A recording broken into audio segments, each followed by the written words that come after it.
Sunday, January 5, 2013. This is Mercedes Diesel Guy, and this is the next part in the driver's seat rebuild video for my 1983 Mercedes 240D. Continuing on with the 1979 driver's seat, which is going into my 83.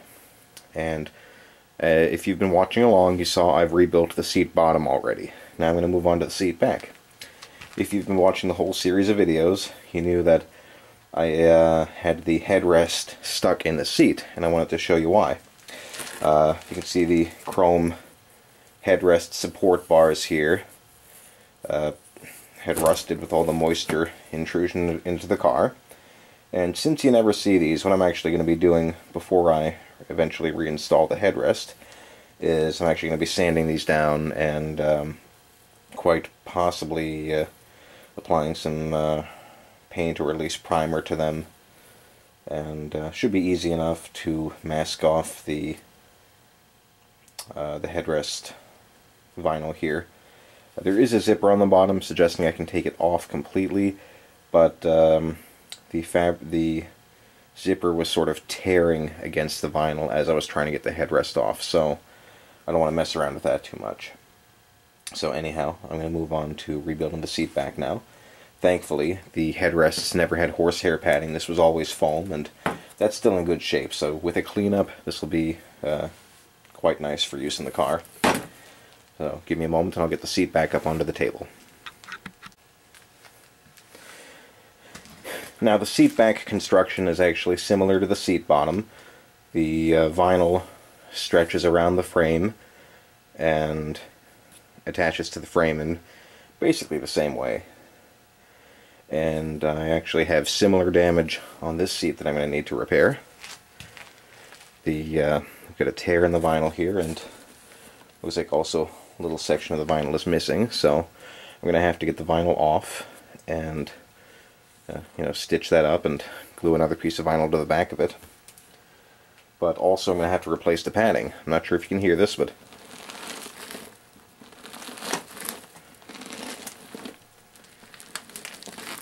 this thing isn't full of Captain Crunch. Once again, this is old horsehair padding you're hearing just disintegrating.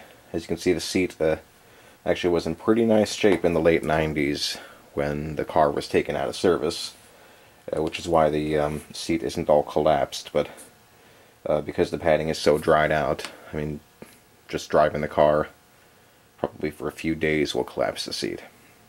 So I'm going to rebuild this now, and the first thing I'm going to have to do is flip it over to access the back of this.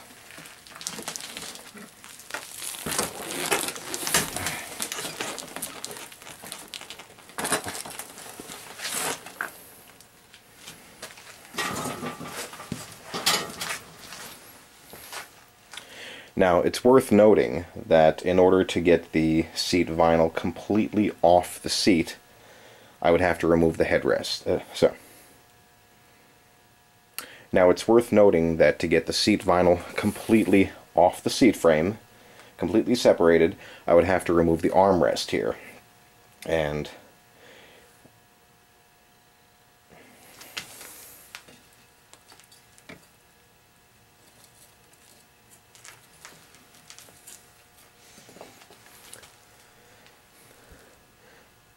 there are a couple of bolts on the inside of the seat here, which have to be removed, so I'm going to do that first, get the armrest off. The armrest, once again, much like the headrest, has always had foam inside it, not horsehair, so once again, I don't have to do any work to the armrest. So, first thing I'm going to do is take out the armrest, and I'll show you what I'm going to do from there. Well, the armrest is basically fighting me at this point, so I think in order to do what I want to do, I may be able to work around the armrest, so for now I'm going to leave it in place. The next step then is to take the upholstery off the seat, and much like the seat bottom, you simply pull the don't know what else to call this, but the retaining lip on the vinyl out of the seat frame, and pretty much just do that all around the seat.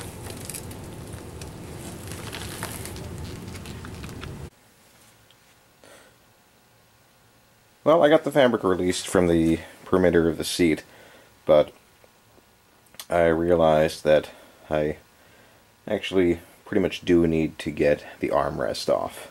And I think that in order to do that, it's going to greatly help me to get this crossbar here out of the seat. And the screws are rusted in place. So this is where I'm going to call it a day. Once again, anybody who's watching this and working on one of these seats, you're probably not going to have to deal with quite as much rust as I am. So I'm going to get back to this next time and bring you more of this seat rebuild then. So thanks for your patience, and thanks for watching. This is Mercedes Diesel Guy.